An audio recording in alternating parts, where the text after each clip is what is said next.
Ah, Ci è no. voluto 6 mesi?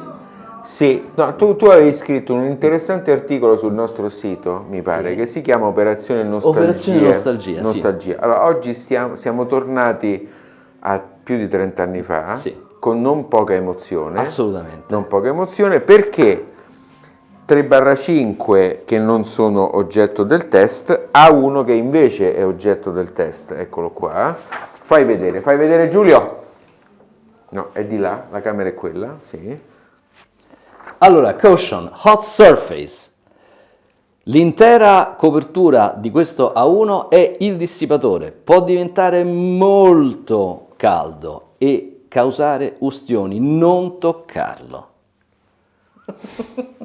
Questo Ricordi di infanzia. Ricordi di infanzia, era chiamato la bistecchiera, Sì, sì, sì. proprio perché aveva questa, poi dopo lo vedremo meglio, a uno che è stato riprogettato da Simon Querry. Tra l'altro noi abbiamo raccolto un'intervista di Simon che poi vedrete nei prossimi giorni, Sì.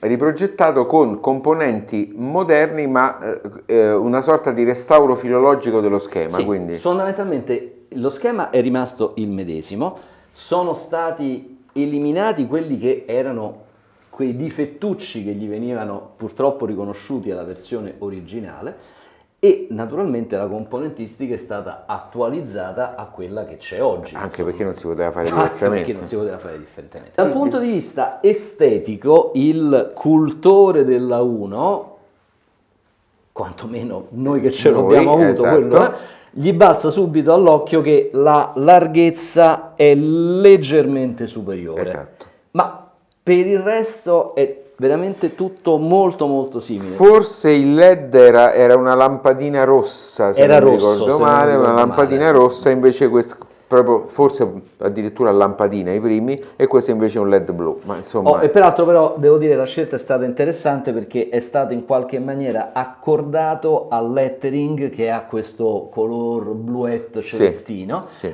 così come ad esempio nel selettore degli ingressi c'è una lucina che Sì. rimanda.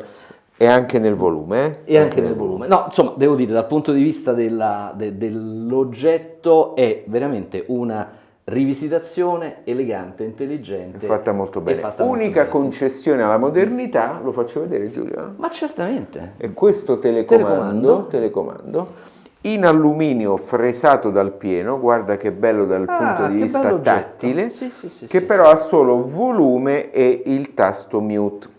E quindi il volume fa zzz e gira. Poi dopo lo facciamo vedere meglio. Anzi, stanno scorrendo le immagini? Stanno scorrendo Stanno le scorrendo le immagini. Va bene, allora, Carino, piacevole. a tra poco. Ciao. Ciao.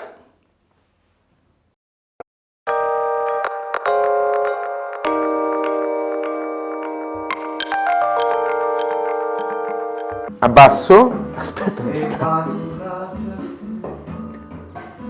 Eh no, suona bene giù. Sì. Scusate, ma certe volte succede che ci piace così tanto quello che stiamo sentendo, in questo caso sì, che quasi ci si chiede, Giù, ti posso fare una domanda? Che senso c'ha tutta questa modernità? Se poi l'antichità suona così. Allora, secondo me l'operazione fatta in questo caso qui dalla Musical Fidelity, che ricordiamolo è stata acquisita dal gruppo Project, è un'operazione che per me ha gran senso, perché è un'operazione che si basa su un'idea di non far costare questa roba eccessivamente cara. È vero. Lo diciamo subito, la 1 costa 1.599 euro. Ora, 1.599 euro è una cifra che secondo me è un po' più bassa rispetto a quella che era della Leggermente 1 più ai tempi, perché sì. la 1 ai tempi era veramente una macchina un po' costosina. Sì. Io ero relativamente giovane e credo che andassi ancora al liceo. Mi ricordo che per comprarlo mi sono venduto tutto, mi sono venduto tutto il vecchio impianto che avevo, ho venduto un sacco di roba e alla fine ci sono arrivato. Però insomma costicchiava. Io credo che questo oggetto qui sia un oggetto che ripropone un determinato tipo di sonorità e lo fa intelligentemente con l'abbinamento con quelli che erano i diffusori che all'epoca venivano suggeriti dai venditori, dalla rete di vendita, come perfect match. Sì, questo era un abbinamento che meglio non potevi fare, anche Certo. perché l'amplificatore più di una ventina di watt non tirava fuori quello dell'epoca. Laddove questo ne tira fuori 36. 28 su 8 ohm e 36 su 4. 36 su 4. E quindi si sposavano perfettamente, perché tanto le casse più di tanto non sopportavano, l'amplificatore più di tanto non erogava, è un amplificatore in classe A con un suono abbinato alle 3/5 strepitoso. L'altra cosa che mi verrebbe da dire è questa: l'operazione, come l'avevo definita, nostalgia, Sì. io credo che declinata in questa maniera qui è nostalgia per noi, cioè per l'audiofilo anziano, che Incallito. magari si fa intenerire, gli si smuove il cuore e forse se lo compra perché poi 1.500 magari è una cifra che si può pure spendere come secondo amplificatore e quindi lo fa. Però probabilmente è una macchina che può essere attraente anche per quello che arriva oggi. Certo, anche perché non pensiamolo abbinato con delle casse piccoline e a bassa efficienza come queste, ma pensiamolo abbinato a casse moderne Sì. di adesso, efficienza più alta, molto più facili da pilotare, anche se non si possono raggiungere livelli stratosferici, però si possono raggiungere livelli di volume molto buoni con una qualità Tant'è che eccellente. infatti un giro con le Paradigm Ce lo siamo fatti. E ha funzionato. Ha funzionato alla stragrande, alla stragrande. Quindi io credo che sia un'operazione intelligente. Poi sono sicuro che verremo subissati dai messaggi di quelli che dicono come li facevano una volta, come si sono permessi, io ho ancora la 1 del 1910. Secondo me sono... Vabbè. Va bene, Giulio, No, perché poi appunto il discorso è quanto è bello quando eravamo piccoli. Sì, era bello, certo che era bello, però voglio dire, questo è un progetto intelligente. Questo chi l'ha fatto il progetto? L'ha fatto... Parravicini? Sì, l'ha fatto Parravicini. Il Tilde progetto l'ha Parravicini. fatto Parravicini, sì. 100%. E questa è stata una riedizione molto interessante dello schema, nella quale tutto è rimasto il più possibile secondo quei parametri, e Simon Querry ha fatto un lavorone, anche gliel'ho fatta la domanda, per scegliere dei transistor che fossero il più possibile vicino a quelli che c'erano all'epoca. Ed è stata, ci raccontava questo giovane progettista, una bella avventura, perché al di là di quelle che potevano essere le specifiche tecniche, i numeri, riuscire con le prove d'ascolto ad avvicinarsi al suono di quello originale, che lui ovviamente aveva, anzi ne aveva diversi esemplari, e quindi riuscire con il gruppo di ascolto ad avvicinarsi a quel tipo di prestazione è stato complicato, un po' la sfida, insomma. Quindi è stato un lavorone, insomma. Simpatico poi Simon Querry. Sì, quindi tra qualche giorno, scusami se ti interrompo, seguiteci, anche perché pubblicheremo questa relativamente breve intervista fatta al Monaco High-End dello scorso anno. Di quest'anno, che è perché...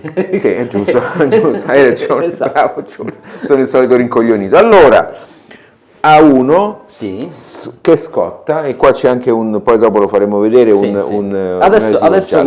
allora comincia ad andare un po' più in temperatura, ma insomma la mano ce la metti e non ti scotti. Sì, allora secondo me noi abbiamo il ricordo dell'A1 primigenio, Sì. che aveva la letta più piccola, perché era più piccolo. Era più piccolo E e quindi- saliva di più. E saliva secondo me di più in temperatura. Allora quindi interruttore d'alimentazione, questo buchetto non c'è adesso, è i ricevitori R. IR. Poi volume, Il volume identico, formalmente proprio identico. Identico. E uno agiva mettendo il ditino qua Esattamente, sotto. esatto. Poi c'è questo selettore. Che cos'è questo selettore? È un selettore che inserisce uno stadio di guadagno da 10 dB. Sì. E questo serve perché lo schema iniziale era fatto per le sorgenti di una volta, che avevano un livello di uscita molto più basso, e quindi in questo caso guadagnava di più, ma guadagnava troppo rispetto al volume, per Sì. cui se ci mettevi se ci Sì, se ci mettevi un lettore di CD moderno, l'uscita era troppo alta, quindi questo serve per inserire e disinserire. E si chiama Direct. E si chiama Quindi Direct. poi c'è un nutrito selettore degli ingressi, perché di ingressi ce ne stanno effettivamente parecchi. Stiamo parlando di un amplificatore di tipo totalmente analogico, quindi non c'è il DAC a bordo, non c'è la piattaforma di streaming, non c'è il Bluetooth, non c'è niente evidentemente di queste cose, perché certo sarebbe stato facile inserirle, ma si sarebbe snaturata il progetto da cui non c'è un processore che quando accendi deve partire, deve fare il boot, qua accendi e parte, funziona subito. Accendi e parte. E quindi effettivamente massima semplicità. Ingresso fono MMMC. Questa è interessante. Fono MMMC, come del resto nella 1 originale, uscita pre-out. Sì. Uscita pre-out e poi alcuni ingressi out. Poi c'è il tape monitor. Il tape monitor. Tape monitor che io non ho mai utilizzato. Manco io. Mai. Ma tutti gli amplificatori moderni ce l'hanno. Vi chiedo, cari progettisti, che lo fate a fare il tape monitor se tanto... No, oppure vi chiedo, cari utenti, ma c'è qualcuno tra voi che utilizza la funzione del tape monitor? Perché mi interesserebbe. Comunque. Vabbè, comunque c'è. Comunque l'uscita pre-out, che è sotto volume, ovviamente può essere usata anche per collegare un sub. Sì, assolutamente.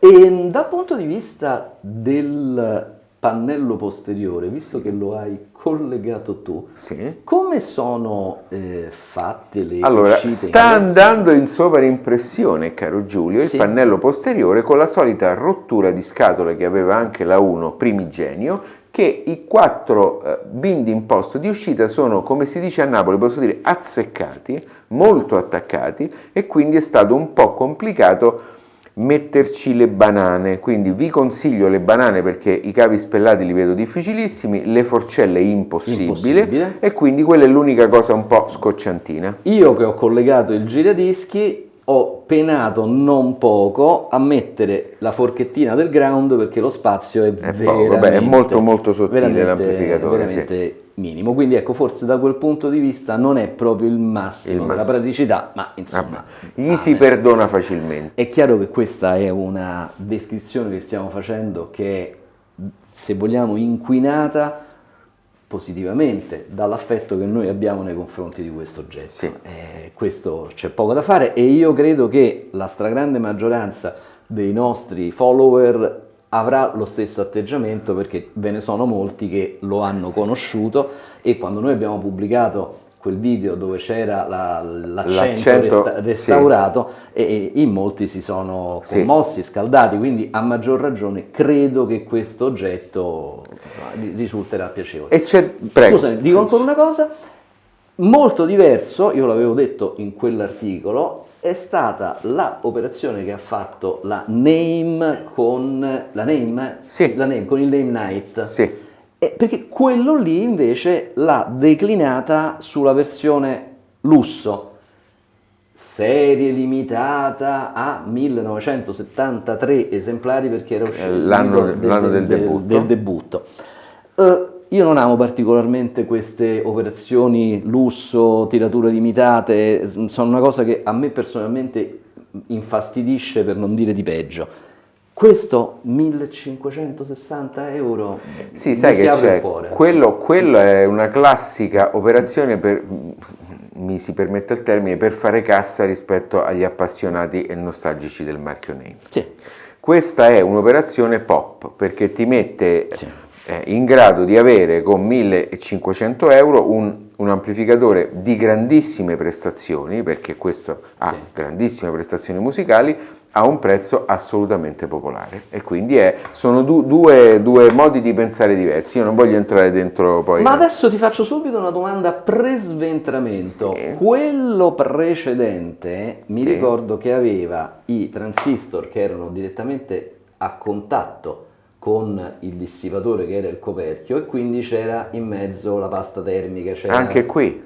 Sì, sicuramente. Quindi adesso lo apriamo e poi dopo non lo possiamo richiudere subito perché non c'ho la pasta termica appresso. Vabbè, vediamo quello che succede. Ciao. I relè, Giulio, vieni qui, vieni. I relè.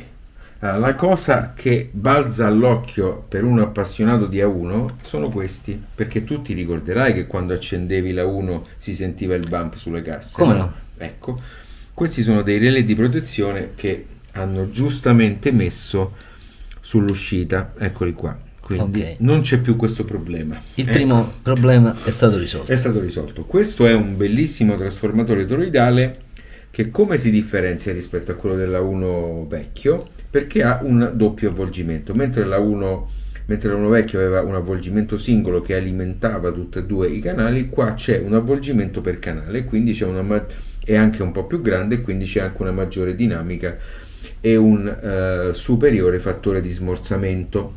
Andiamo verso i condensatori di filtro, Ok. che in questo caso sono 4 per canale da 10.000 microfarad, quindi 40.000 microfarad totali, 20.000 microfarad a banco.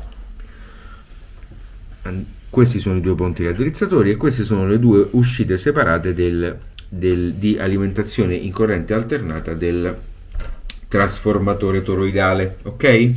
Poi come viene alimentata la parte di preamplificazione? Prima era alimentata con una sezione presa da quella dell'alimentazione dei finali. In questo caso, eccola qui, viene fatta con un 79-15 e 78-15, quindi viene stabilizzata da questi due elementi che forniscono energia a tutto il circuito. Veniamo qui, molto interessante è stato replicare e in qualche modo ripristinare lo stesso comando con questo asse, esatto, che aveva la 1 originale. Quindi questo è il selettore, un selettore standard, quindi non ci sono relè e c'è questo bellissimo rimando che parte dalla manopola del pannello anteriore di selezione degli ingressi e arriva fino al commutatore. Facciamo vedere poi il preamplificatore fono. Allora, la cosa molto interessante è stata che Simon Querry ha utilizzato gli stessi amplificatori operazionali che utilizzava la 1, quindi TL072, e li troveremo anche più avanti. Ha sostituito però ai condensatori che c'erano questi altri condensatori che sono, Giulio, Vima! i Vima rossi, quelli che mi piacciono tanto. Ecco qua, quindi sezione di preamplificazione fono. Andiamo avanti, vedete che qui ci sono tutte le piste. Questo è sicuramente il circuito che toglie e mette il guadagno di 20 dB, Sì, no, di 10 dB. di 10 dB, e infatti se seguiamo le piste arriviamo all'interruttore, eccolo qua, normal e direct, eccolo qua. ok? Sì. E questa è la sezione finale, sempre fatta con questo è il circuito di preamplificazione di linea, sempre con il TL072, e qui invece possiamo vedere le due sezioni finali che sono fatte con i tip 34C e tip 35C o tip 35 e tip 36. Comunque facciamolo vedere, lo illumino perché i transistor è molto difficile inquadrarli, stanno qua sotto. Ci provo. Eccoli qua sotto. Sì. Provo ad avvicinarmi un po'. Eccoli qua. Sì. Ok? Ok. Vado, poggio? Sì. Eccoci qua. Potenziometro del volume, motorizzato ovviamente. Questa è l'unica parte logica, passatemi il termine, che è il ricevitore IR, che comanda esclusivamente il potenziometro del volume e il mute. Tra l'altro il potenziometro del telecomando, adesso lo prendo, Giulio, rimani fermo lì, telecomando che è degno di nota. Bellissimo, sì. Sì, perché è un unico monolite di alluminio, Blocchetto d'alluminio, sì, fatto molto bene. dove non sembra esserci nessuna linea di discontinuità, ma solo questo piccolo forellino dove si deve infilare una clip per sostituire la batteria, non sappiamo manco come, perché No. forse si inserisce e chissà che succede. Forse si muovono i 3 bottoni. Eh sì, forse sì. Comunque veramente un bel oggetto. Bell'oggetto. Un bel oggetto. La scritta che dice Musical Fidelity A1 Integrated. L'ultima cosa, e poi abbandoniamo i nostri follower, e sono questi cavetti molto carini che sono dell'alimentazione dei LED che fanno capo Sì. alle manopole e che seguono il movimento, vedi? Ah, sì. Carino, sì. no? Si vede ancora meglio sul potenziometro del volume, eccolo qua. È vero. Eccolo qua, e si muove anche dall'altra parte. Va bene. Davvero Però un bel lavoro. Ben fatto, dai. Sì, davvero un bel lavoro. E c'è anche parecchia pasta al silicone, vedi? Quindi lo possiamo richiudere. Eccola qua. Che è quella che entra in contatto con il coperchio. Che lo facciamo vedere. Facciamolo vedere. Qua. Eccolo qui. Questa è la prima parte del coperchio, così. Ok? E poi c'è la seconda parte, adesso l'appoggio solo Sì. così. E poi c'è la seconda parte del coperchio. Facciamo vedere la parte con il silicone termico. Eccola qua. Eccolo. E questa poi si appoggia qua e chiude. E qui. Bene. Va bene? Promosso con 10 lode, caro Simon. Mi inquadri? Ciao follower, spero che vi siate divertiti, veramente un bel prodotto, un bellissimo lavoro. All'ascolto. Caro Giulio, quanto mi piace sta uno, guarda. Cari follower. Sì, dai. Su, dai, su. Al- Dai, su. Allora, Tanta ciccia, tanta io- ciccia. Io temevo che avrei dovuto farmelo piacere per l'affetto che avevo nei confronti dell'oggetto originale. Quindi il mio timore era, magari non mi piace, poi però sono costretto a dire che è un bell'amplificatore perché c'è questo adesso.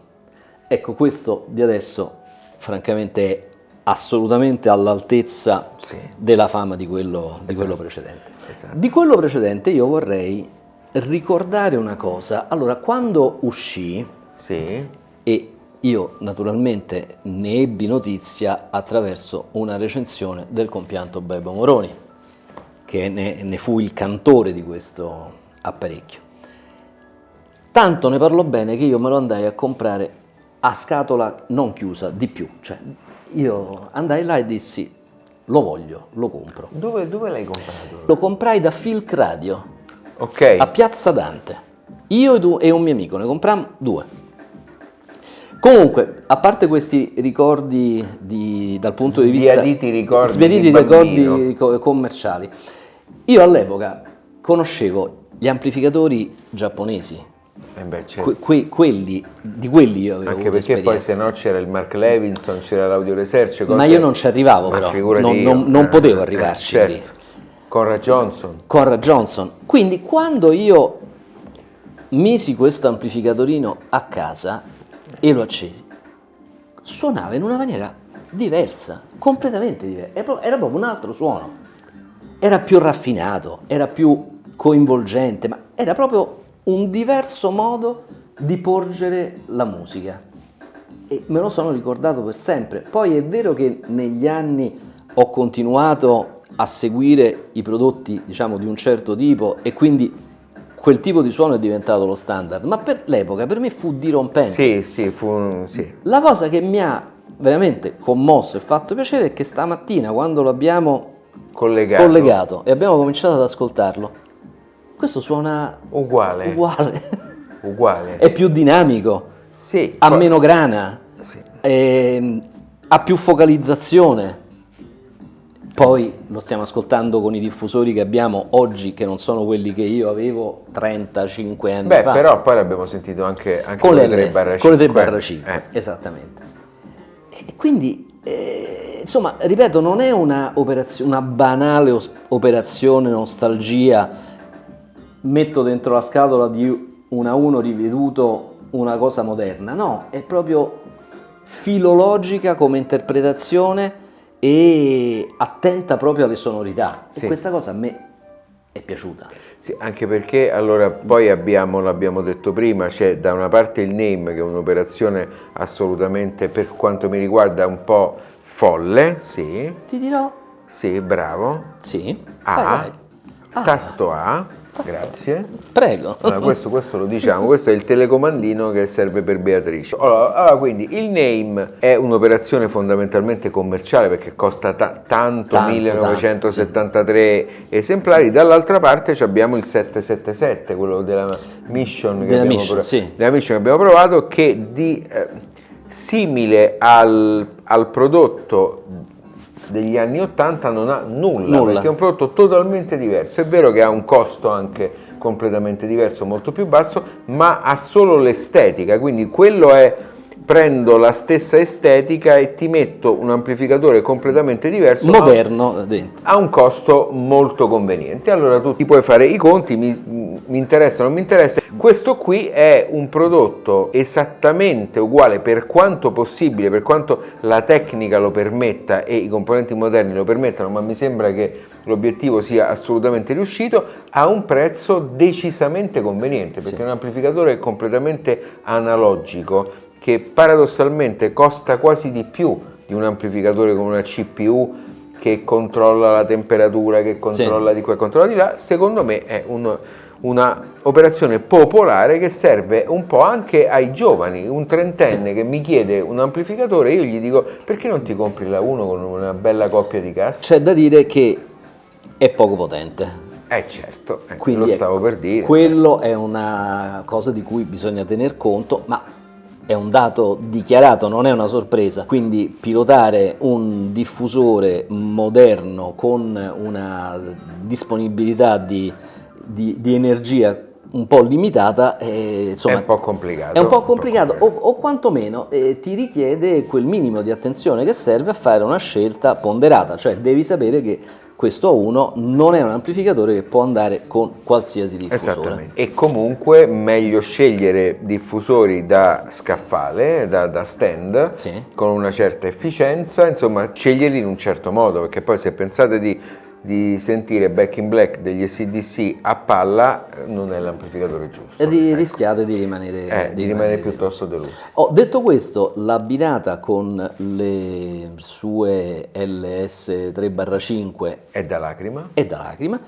E anche, ovviamente, torneremo su quei diffusori con un video evidentemente dedicato espressamente ad esse, ma insomma, secondo me l'idea di riproporre questa abbinata, che negli anni 80 era un'abbinata, diciamo, un po' di riferimento e quantomeno un grande successo commerciale, io credo che sia stata veramente una bella idea del management di Project, nella fattispecie Heinz Lindenegger, che ne è il proprietario nonché l'anima. Io credo che abbia avuto veramente una gran bella idea. Un'eccellente idea e poi diciamo coniugata molto bene. Sì. Coniugata molto bene. Adesso descriviamolo il suono, perché a me verrebbe da dire quanto mi piace. Però. Secondo me è un suono tendente al caldo e questo è una prima cosa che balza subito all'orecchio, non agli occhi, che balza all'orecchio. Cioè quando tu lo ascolti sono delle sonorità molto organiche, calde, pastose, esattamente, rispetto a quello originale che io ricordo, come ho detto inizialmente, con grande affetto, ma non posso tacere il fatto che avesse un po' di grana, cioè tendeva a darti questa immagine non levigata, ma un po' granulosa. Questo assolutamente no. Non è un amplificatore aggressivo, mai. Quindi immaginatevi appunto un suono caldo, non aggressivo, estremamente dettagliato, estremamente pulito, poco spettacolarizzante, su questo non c'è dubbio. Cioè, quando tu lo ascolti potresti anche dire tutto qui, però poi è quel tutto qui che quando tu ascolti magari faccio l'esempio, il classico pianoforte, ti rendi conto che ci sono tutti i registri, ci sono tutte le armoniche, ci sono tutte le nuance del legno e del metallo del pianoforte. E accidenti. Sì, io quasi lo definirei fluido l'ascolto, nel senso che sembra quasi come un mare che si muove con tutte queste questi rigonfiamenti e non ti dà mai l'impressione di venirti addosso, ma piuttosto di sollecitarti ad accompagnarti in questo ascolto insieme all'amplificatore in un viaggio che fate tu e lui e che diventa anche di emozione, ecco. Allora, è giusto, cioè mi ci ritrovo pienamente, nel senso che è il viaggio che fate tu e lui. Cioè, talvolta capita di ascoltare impianti in cui tu sei di qui e l'impianto è di lì. Tu guardi, quello propone e tu dici mi piace o non mi piace. Il suono di questo A1 tende a un'operazione differente, cioè facciamo insieme la scoperta, facciamo insieme il viaggio. Ti prendo, ti porto per mano e ti indico alcune cose del suono e le scopriamo assieme. Esatto. E questo secondo me è una bellissima, bellissima caratteristica. Quasi fosse un ascolto concentrato e da studio, piuttosto che voglio stupirti con effetti speciali. Qui gli effetti speciali non ci sono fondamentalmente. Non ci sono, ma perché forse certe volte neanche ci sono nella musica che senti, e ci sono poi alcuni prodotti che invece tendono di più, che poi è un po' l'ascolto ipermoderno, quello di essere spettacolarizzante, come sono i televisori che devono essere col contrasto molto alto. Si tende ad alzare la voce per cercare di essere ascoltati rispetto a un palcoscenico troppo ampio, no? Questo non è così. Questo qui ti dice: io cerco di farti ascoltare la musica per come è e ti prendo e ti porto in questo viaggio. E secondo me tenete conto che una cosa di questo genere per 1.560 euro è piuttosto una rarità. Stavo per dirlo. È piuttosto una rarità. Sì. Cioè un approccio di questo tipo a 1.560 euro, 1590. vabbè, è quello che è, è una rarità e secondo me è un'occasione da cogliere al volo per farsi, come posso dire, invitare nel salotto buono dell'ascolto. Esatto. Poi dopo potrete scegliere di cambiare, di trovare altre cose che sono superiori, che vanno meglio, che sono più potenti, è tutto vero, ma la base è come se fosse una sorta di bignamino del buon ascolto, esatto. dell'ascolto, Sì. chiamiamolo high-end. Sì. Come dire, che cos'è l'ascolto high-end? Ascolta questo A1 e ti fai un'idea. Poi certo, quella è la porta d'ingresso, non si sa, cioè la fine non c'è. Non c'è. Però ecco, per capire di che cosa si sta parlando, quello è un buon viatico. Quindi Simon, amico mio, Simon, bravo. hai fatto un ottimo lavoro, Sì, un eccellente lavoro. Simon, bravo, complimenti. Complimenti. Va bene, allora, Come sempre, subscribe e campanella, seguiteci, fate i bravi e ce ne abbiamo tanti adesso di video, tante cose interessanti. diciamo che Babbo Natale, anzi qualche giorno prima dell'arrivo di Babbo Natale, è comunque arrivato un bastimento carico di prodotti, quindi continuate a seguirci. Ciao.